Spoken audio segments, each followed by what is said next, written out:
Hi, magandang umaga po sa inyong lahat. Ako po ay nagbabalik para bigyan po kayo ngayong umaga na to ng Monday ng isang magandang reading, no? Nagtataka lang po ako bakit parang hindi po nakita yung second reading ko nung Saturday. Parang hindi po talaga siya napanood at all, no? Some of you nakita, siguro 1,000 yung nakakita, pero the rest po hindi talaga siya makita ng iba. So ni-repost ko po siya kahapon, ano? Sana po ay mapanood nyo na po ulit lahat, no? So today about a very powerful morning. Ngayon po titingnan po natin kung ano po ang makikita natin sa reading of the day today. Okay. Balasahin lang po natin.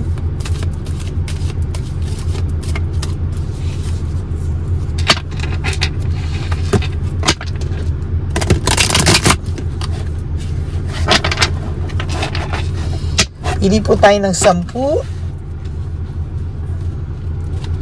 So 1, 2, 3, 4, 5, 6, 7, 8, 9, and 10.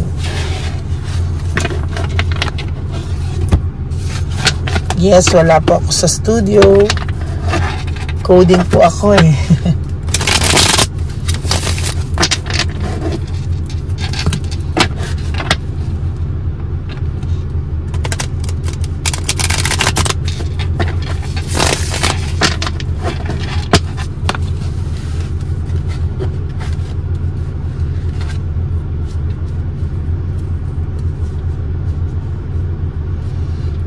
Okay, pili po tayo ng 10. 1, 2, 3, 4, 5, 6, 7, 8, 9,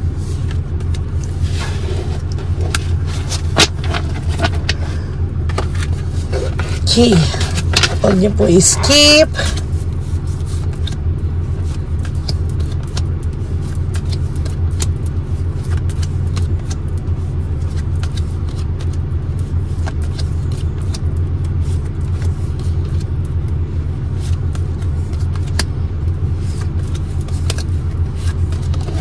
Tingnan na po natin anong makikita natin ngayon. Oh my God. First card nyo is all about anxiety, trauma, and hopelessness. So this person right now is naaaligaga, no? Naaaligaga siya sa mga oras na to. Pilit niyang tinatanggal ka sa isipan niya, pero pilit ding bumabalik. Oh my God. Ang ganda nun. Pilit ka niyang tinatanggal sa kanyang isipan, pero pilit ka ring bumabalik. Teka ha. Pilit ka niyang tinatanggal sa isipan niya, pero pilit ka ding bumabalik ka ding bumabalik sa isip niya. Yan, okay. So, ngayon talaga naaligaga siya, hindi niya alam bakit kanya naiisip. Visit na visit siya, ayaw niya po talagang isipin ka. Oh, talagang nagtataka siya, bakit ka daw ba pasok ng pasok sa isipan niya, na gusto naman niya ng ibang bagay, gusto niya ng iba na ayaw na niya, gusto niyang magbagong buhay, gusto niyang makamove on from you. Bakit hindi ka daw naaalis sa isip niya? Bakit hindi daw siya maka-let go of you? No? Gigil na gigil to sa'yo na bakit ka pasok ng pasok sa isip niya, na as a matter of fact, ayaw ka na daw po niyang maisip, no? Gusto niya na daw panindigan yung sinasabi niya na, na ayaw na niya. Ayan o, gusto niya nang masunod siya, gusto niya nang makinig yung utak niya sa kanya, madiktahan yung utak niya na please, tama na, no? Kaya itong si Chabelitang Palaka, nakikita niya na bugnutin ito recently, very bugnutin tong person na to, yung person nyo, bugnutin po siya, no? Talagang pumapasok sa isipan niya po talaga itong taong to. Samantalang ikaw, nakaka-adjust ka naman po, no? At tulungan mo po yung sarili mo lalo na maka-adjust, no? For some of you na alam ko na naiisip niyo pa rin ng taong to, please help yourself, no? Tulungan mo rin yung sarili mo na kahit pilit din siyang bumabalik sa isipan mo, tanggalin mo din, no? Pilitin mo rin siyang alisin sa isip mo kahit na bumabalik din siya. Because you two are soulmates. You two are twin flames. You two are karmic nyo din sa isa't isa talaga. Kaya sa totoo lang, kahit anong gawin nyo, pilit nyong tanggalin yung isa't isa sa isip nyo, pilit pa rin bumabalik. At sana ikaw maging successful kang matanggal siya sa isipan mo.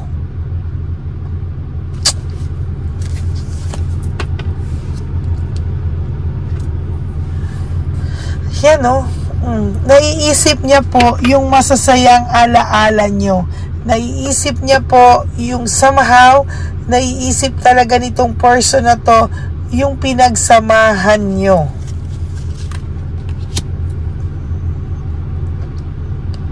Walang direksyon kung anong mangyayari sa ngayon, no?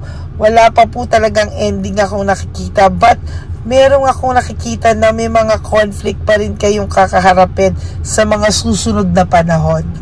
Even though wala na kayong communication, maybe for some of you it's zero contact, but believe me, no, may mangyayari pa rin po dito sa inyo. There's victory and success, no? Sa totoo lang po, meron akong nakikita dito na may pagkapanalo ka sa mga susunod na panahon, no? Hindi kasi pa rin siya magiging successful. Tanggalin po yung ikaw sa isipan niya. Hindi niya makukuhang mawaglit ka sa isip niya, maalis ka sa isip niya, hindi po siya magiging successful. Kaya iyon, ikaw ang magiging successful. Why? Kahit ipakita po sa iyo ng taong to na hindi po siya nakukonsent siya at all, hindi kanya naiisip at all, but believe me, no, naiisip at naiisip ka po ng taong ito. Kahit po may bago na itong karelasyon, si Chabelitang Palaka or si Shokoy, kahit po sabihin mo sa akin magkaroon pa siya ng ilan pang karelasyon, I must admit, hindi ka pa rin po mawawala sa isipan nito. Totoo. Maiisip at maiisip ka po nito for whatever reason. He will always feel guilty kahit po hindi niya po aminin sa'yo. He will always feel guilty, no? Palagi po itong ibabother ng isipan niya pagdating sa'yo. No? Sa totoo lang ngayon, wala siyang laban. Tamad na siyang gawin yung mga bagay-bagay. Tamad na tamad po ito sa totoo lang sa mga kinikilos niya, because feeling niya po walang resulta eh. Kahit anong gawin niya, talo pa rin siya, kakaisip sa'yo. Dinisconnect niya na po yung sarili niya. Maybe this person has blocked you, no? Siya na po yung nag-block sa'yo. Siya na po lahat. Pero sa totoo lang po, tatapatin po kita. Tatapatin po kita, no? Disconnected ka, kayong dalawa, pero hindi ka po nadi-disconnect sa isipan nito. Change, end of cycle. Gusto niya pong mabago na, gusto niya po ng pagbabago, gusto niya mag-end of cycle na lahat, no? Gusto niya po ng new beginnings. Yung endings niyo po, gusto niyang periodan the death, no? This is merely a new beginning. Pero hindi po siya magkaroon ng new beginning, no? Naiisip ka pa rin po ng taong ito. Kahit ginagamit na po niya yung kanyang isip kesa sa kanyang puso, but still, no? Talagang sinasabi ko po sa inyo na hindi po siya manalo-nalo sa pakiramdam niya, no? Talagang nandun pa rin po yung kanyang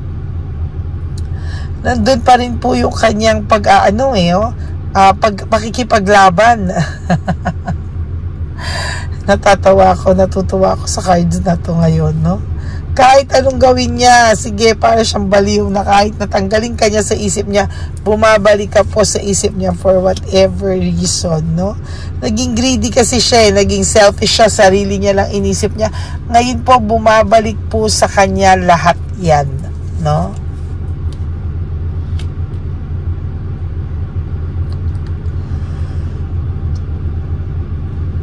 May mga tao pong nang iintriga sa inyo. May mga tao rin nag-iimpluwensya sa kanya. May mga tao din po na nagsusulsul sa person nyo, no? Pero somehow, meron tong sariling pag-iisip.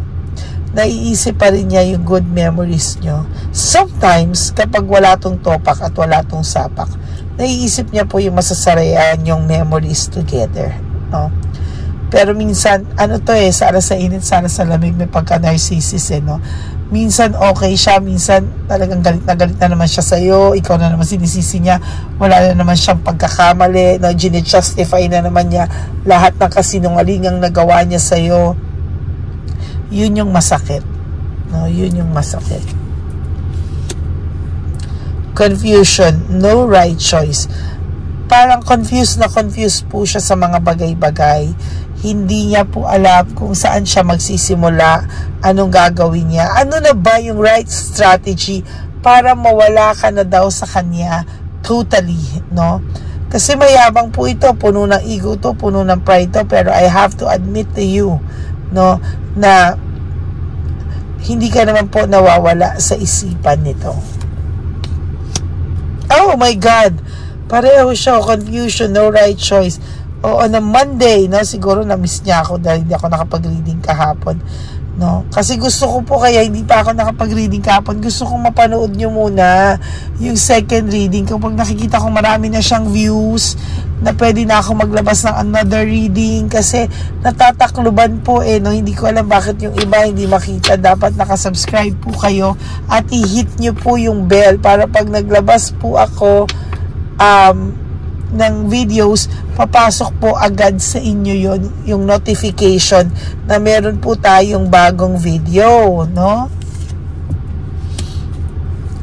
Lack of direction, conflict. Nako, talaga pong pare-pareho po yung cards, no? 2 different cards with one meaning.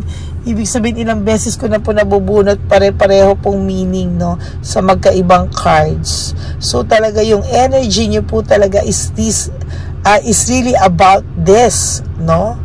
Ayan, no? Wala pa rin direksyon, no? Wala pa rin ending. Yan, pinili niya po kasi lahat ng makamundong bagay. Pinili niya pong manloko sa'yo. Pinili niya pong magsinungaling sa'yo. So, ngayon po, nagbabackfire po lahat sa kanya yan, no? Nagbabackfire po lahat. Avoiding conflict, sa totoo lang po, ina-avoid lang po niya yung mga bagay-bagay sa ngayon, but technically, sinasabi ko nga po sa iyo na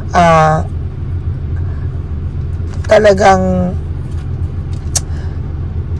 nasa isipan ka po talaga nito, no? Ina-avoid ka niya, ina-avoid niyang maisip yung mga conflicts na yon kasi kinikilabutan siya, pero talagang pumapasok sa isipan niya.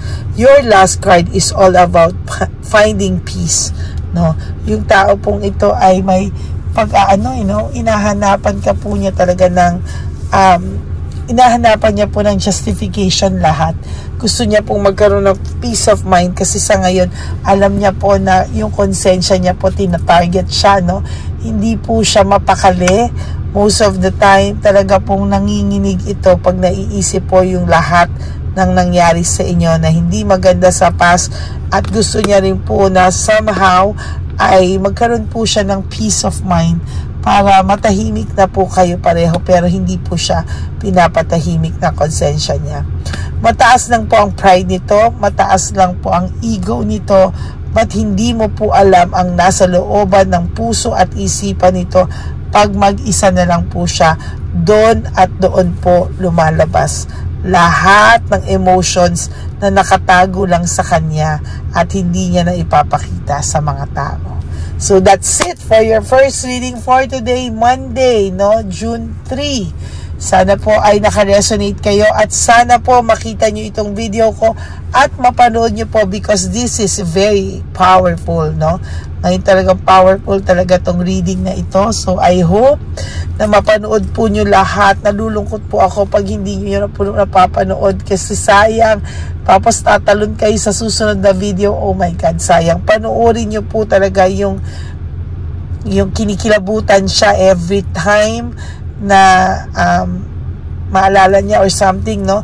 Sana po mapanood nyo yon, no? Kasi yung latest video ko po, ni-repost ko pa po yun para lang mapanood nyo, no? So I hope and pray na sana po makita nyo ito at mapanood nyo po ito. Yan.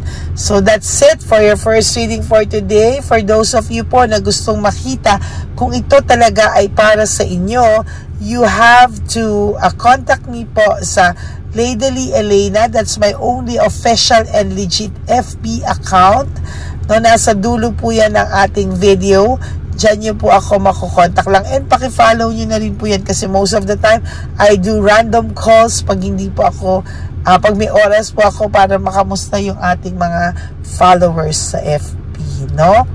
Ayan. So, i-follow nyo na rin po yung Ladyly Elena. And please, no skipping of ads. Tulong nyo na po yan sa akin at sa ating channel because para po yan sa mga tao na tinutulungan natin.